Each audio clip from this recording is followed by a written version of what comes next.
Welcome to Fully Booked, the bookish podcast where I'll chat about all things book and reading related. Whether you're new or a pro reader, there's something for everyone to learn. I'm here to help you on your reading journey and find that next great read that will keep you fully booked.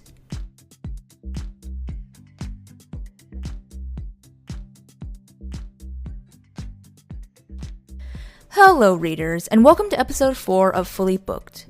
I'm your host, Natalie, and today's episode will be on how to become fully booked again if you're in a reading slump. Now, I originally wanted to record an episode on how to become a reader/read more, which felt more appropriate to do first on this podcast, seeing as it targets new and old readers alike. However, there have been many ups and downs since I've launched this podcast, and honestly, I found myself in more of a reading slump these days, rather than devouring every single book I pick up. Hence why it felt more relevant to discuss this topic first. And while this topic will likely be more helpful for those of my listeners who are already avid readers, I hope you can still get something out of today's episode. Now, I can't really speak for what exactly has caused my reading slump, except that I have been very busy the past month. And despite getting up very early in the morning, FYI, I'm one of those 5 a.m. girlies, I find that I haven't made very much time to read throughout the day. In fact, having a podcast is making it more challenging to find time to read, as there's a lot of things in work associated with a podcast that needs to get done throughout the week. But it's ironic, of course, since this podcast is centered around reading. And I don't know exactly how to put it, but I tend to struggle with the perfectionist all-or-nothing mindset. So with a habit like reading, I'll either put my all into it and read 2 to 3 books a week, or I'll slug along and take 2 to 3 weeks just to finish one book. It's a pretty bad mindset to have, as I definitely beat myself up too much and lack grace for myself. And if you're in some kind of similar boat as I am and need help getting out of this metaphorical boat, I'm here today with 8 tips to beat your reading slump and get you back on track to your regularly scheduled reading program. Starting with tip number 1. Don't beat yourself up/compare yourself to others. Like how I mentioned about beating myself up and leading to a bad mindset, you should also try to improve your mindset if you tend to think this way and reframe and give grace to yourself. While it can be frustrating to feel stuck or complacent about book after book, it's good to remember that it's not a race to finish the most books. Like with anything in life, there's always going to be someone who is doing more than you, or in this case, finishing more books than you at a faster pace.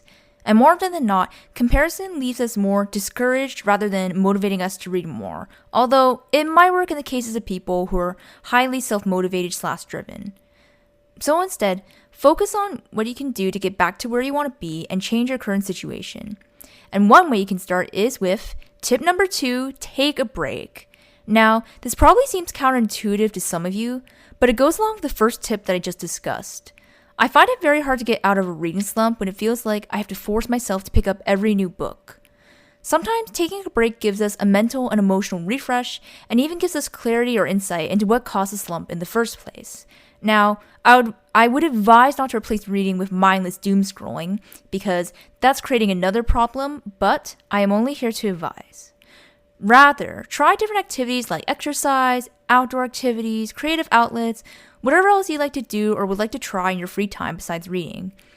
Additionally, you can learn from other resources in the meantime, such as watching or reading the news, documentaries, educational YouTube content, because not everything on YouTube is necessarily mindless. Take an online class, etc. The possibilities are really endless in terms of taking a break. As long as you find something else helpful to positively fill your time and learn something in a different format besides reading books. This sort of segues into the next tip. Tip number 3, switch it up. If you find that a certain genre, style of writing, or maybe that reading all ebooks isn't cutting it for you, try something else instead. If you've been reading all rom-coms, maybe try a contemporary romance instead. Or if you're really tired of the whole genre, try a high-stakes fantasy or thriller, or anything else really that you're more interested in. If ebooks aren't engaging you, try listening to audiobooks. Personally, I actually find audiobooks really helpful for getting out of a reading slump, as I find it hard to keep focused on books I don't like when they're physical or ebooks, and audiobooks give me a bit of a mental break, and you can multitask if you want. Listening to audiobooks can be especially entertaining with certain genres like memoirs or ones with really engaging narrators. Now, if you're in the middle of a series and are getting bored of the same world, characters, etc., don't be afraid to put the book down and pick up a short standalone book. Or vice versa if you're tired of sifting through standalones and want to return to a world/series you already know. Which leads into the next tip. It's okay to go back to what you know. Funny that this tip is the opposite of what I said above. But I remember hearing it once in one of Destiny Sidwell's videos on how to get out of a reading slump, and it really resonated with me. For me, personally, I do find that this tip works well, as I definitely have my favorite genres and rereads that I will go back to, which for me is romance and Harry Potter. I actually just reread the whole Harry Potter series starting at the very end of last August into February of this year. And I found that going back to a whole world that I'm so familiar with was very comforting yet exciting at the same time. And while that was only my first reread/second read of the series ever, I've watched the movies dozens of times. However, this might be a thing that people with higher anxiety or anxious tendencies will find resonate more with.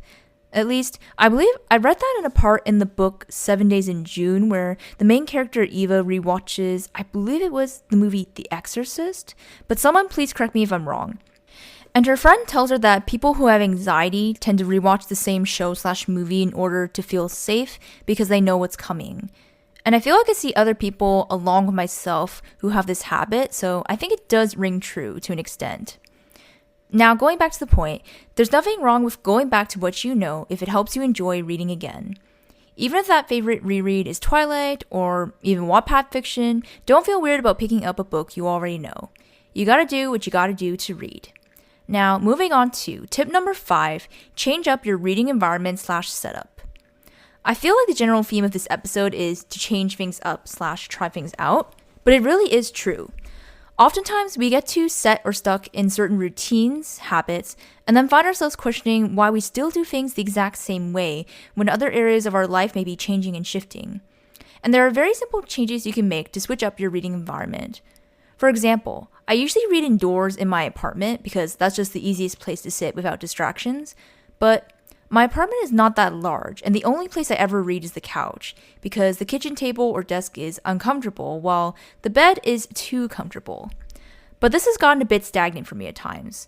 So this summer, I feel like I really took advantage of reading outside more. This included things like going to parks and sitting on a bench, listening to audiobooks while walking, and even sitting in the huge common area balcony of my building, which I only discovered this summer and is only one floor up from me. I've also noticed that I'll rotate through listening to music, ambience, or reading vlogs while I read, and hands up for anyone else who constantly reads with Booktube on in the background. Lately, I've pretty much had vlogs on in the background. However, I find it distracting at times as I'll end up shifting my attention away from my book and eventually just watching the video and not reading at all. I've been thinking of listening to music like lo-fi or soft R&B or pop again, as it is way less distracting and can also help set the mood/tone of certain books. For example, I found it especially cozy to have Harry Potter themed lo-fi or ambience on while I was rereading the series, and finding the right music to put on also made me more excited to read, as I was creating a whole new reading routine, so to speak. So whether it's super external factors or not, changing up your environment can be a good thing. Speaking of other things that are good, tip number 6, don't feel bad about DNF'ing many books to find that next great read. Now, this is one that I used to struggle with a lot when I first got back into reading, as I wanted to try and stick with every book I was picking up. But I started to find that a lot of the books I was finishing were average in terms of rating, which for me is around 3 stars, and were not very memorable or impactful.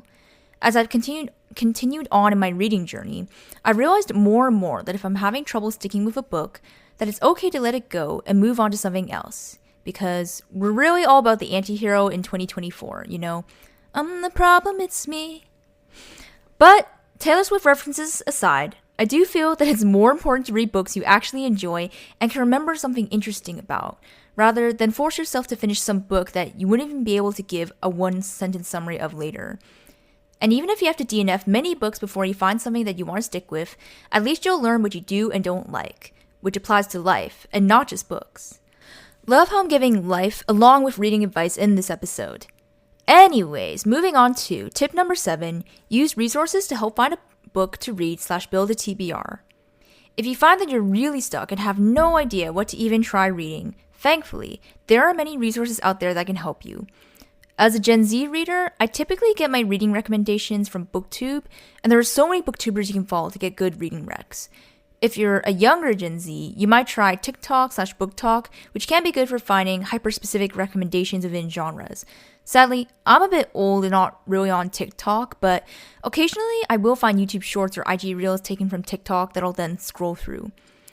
If you use any tracking sites like Goodreads or StoryGraph, they have features that will recommend you books based off of books you've already read. Actually, a pretty cool feature which I only heard about this year, thanks to Haley Pham giving her a quick shout out, is that on Goodreads, you can follow your favorite authors and see their whole reading profile. This includes books they've read, are currently reading, and want to read. So, if you have some favorite authors whose books you know you'll always read, old and new, then this is an amazing way to get really good book recs. And you know where else is another great way to get good recs? Listening to book podcasts like this one. Of course, there's also a slew of other bookish podcasts that you can check out that have episodes dedicated to book recommendations of all kinds, or you can just find people's reading wrap-ups/reviews and see if there's anything you're interested in. Trust me, if you've been a reader/in the book community long enough, you know that you inevitably will have the problem of a massive, ever-growing TBR rather than struggling to find something to read. And lastly, tip number 8, know that failed experimentation is not a lose-lose situation. If you try all or more of the above tips and still find nothing is working to get you out of that slump, know that it doesn't mean that you have failed completely. We are all uniquely made individuals with different personalities and interests, and what works for one person will not necessarily work for you or me. Also know that seasons of all kinds, reading slumps included, don't last forever. And even if they do last longer than you'd like, there's always a way out, and you're likely to find a method that works for you eventually, as long as you first adhere to tip number 1. Now, I know I said 8, but I have a bonus tip for you, which is tip number 9, put down your phone and make time to read. Everyone today struggles with spending less time and trying not to pick up our cell phones. And for me, this is especially so even when it comes to reading. I actually think this has been my biggest distraction lately and contributed most to my downfall in reading. But putting a few boundaries in place can help you kick your phone addiction. For example, I have focus modes for almost everything I do where I don't want my phone notifications to be constantly going off. Recently, I even found a reading focus mode on iPhone that you can use. Now, I can't speak as to how to use these on Android, I can only speak as an Apple user. But to the point, having your phone silenced is helpful as well as more peaceful. Also, setting app time limits where you're blocked from using the app can be helpful, even just to give awareness of how much time you're spending on certain apps. Unfortunately, I'm still spending more time than I'd like on Instagram because I also now spend time posting and upkeeping my podcaster profile as well. But I do see my time spent going down from about a month ago, so there's always small progress to be grateful for and that you can also work towards for yourself.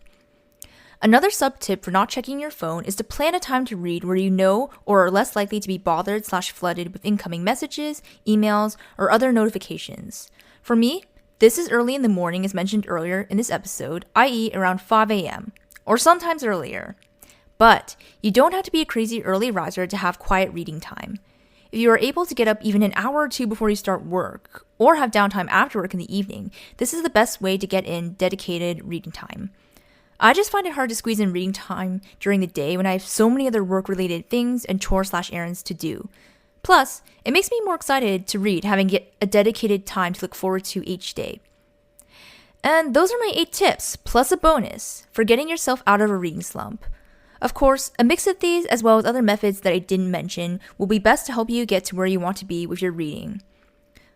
These tips are just things that I found work for me personally in my reading journey. So again, don't feel bad if you try these and some don't work for you, similarly to what I said in tip number 8. Sometimes the best way to recover from something is to experiment and find what brings success for you. And if you try any of my tips or find your own methods that work, I'd love to hear about them from you via email, Instagram, or my support site below. Anyways, I hope you all have a wonderful day, and I'll see you back here for episode 5. Thank you for listening to today's episode. I hope you were able to take away something, and be sure to follow the podcast for more bookish content. Until next time, stay fully booked, and I'll talk to you soon.